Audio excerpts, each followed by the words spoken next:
federal law enforcement surge in D.C. Glad you're with us. I'm Adam Longo. And I'm Adriana Hopkins. A new order by D.C. Mayor Muriel Bowser will keep federal officers on patrol in D.C. longer than originally planned. But we're also learning this morning the National Guard could be sticking around longer, too. Yeah, 7 News is on your side with team coverage of these developments. John Gonzalez is live breaking down the mayor's new order and the changes that she wants made. But let's start with John Rogers at the alert desk. And John, we're hearing the troops already here in D.C. could be here for several more months. Yeah, they absolutely could. It's for an interesting reason. So we are learning that National Guard troops in D.C. could have their military orders extended through December. A senior official says this extension is actually intended to ensure the continuity of benefits for these service members and their families. You see, Guard members typically do not qualify for military benefits unless they're on active orders for more than 30 days. As we've been told, this was only expected to last 30 days. So it's unclear how long the mission will go on. The extension has not yet been finalized. The White House would not confirm the expected extension when asked for comments. We'll let you know what happens. To Mayor Bowser's order extending President Trump's federal crime crackdown. The order is expanding the city's role in all of this. Yeah, so 7 News' John Gonzalez is live for us at the Wilson Building with what this means for public safety and the homeless.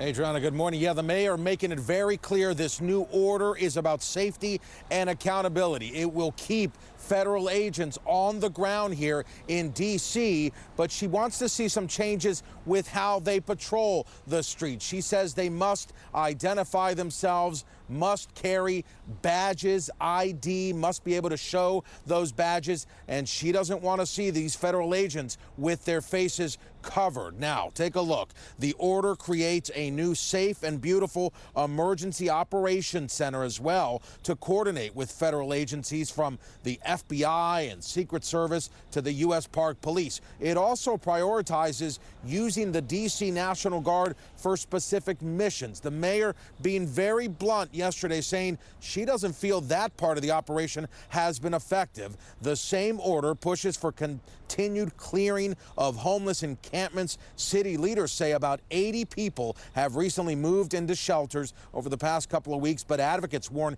resources are already stretched thin. Representative Jamie Raskin is pushing back, introducing a resolution to terminate this federal surge, but House Republicans defend the actions. The purpose of this resolution is to say, one, there's no emergency. If there was an emergency, it was a public relations crisis around the Epstein file. President Trump has rightfully exercised his authority to restore law and order here over the last few weeks. And what a tremendous job our federal law enforcement officers have done for this city. This is what happens when you have leadership that actually cares about public safety.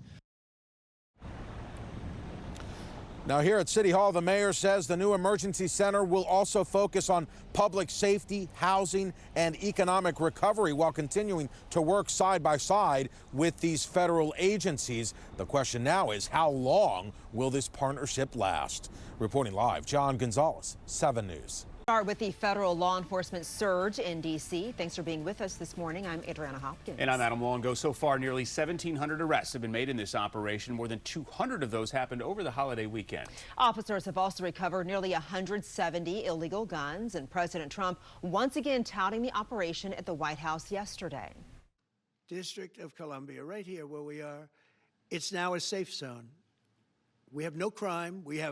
It's in such great shape. We don't have a crime problem in Washington anymore. And the mayor has been very helpful, and the police commission has been very helpful, and it's been a great team.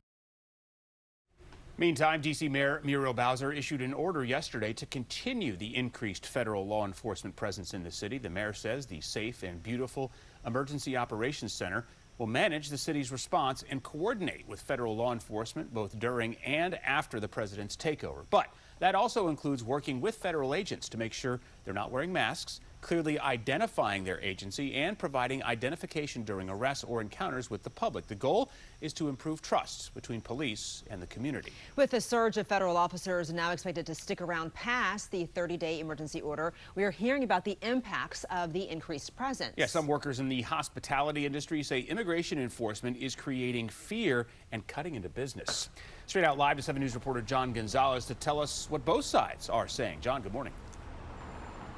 Hey, Adam and Adriana, good morning to you both. You know, restaurant owners and staff here in the district say that the presence of federal troops right outside of their shops over the past several weeks has created fear. They say employees are simply too afraid to show up to work. However, immigration enforcement leaders say that the operation here is legal. These stops are carefully targeted and necessary. Now, 7 News spoke with founder and CEO of Busboys and Poets, Andy Shalal. He says that one of his staff members was pulled over by ICE recently and had to show his green card. He says some staff who normally commute into the district are choosing to stay in Virginia instead. The union that represents hospitality workers, many of them immigrants and women of color, say fear is costing jobs and hours. ICE officials are pushing back, saying more than 70% of those detained in D.C. have a criminal history, and they insist their operations are based on intelligence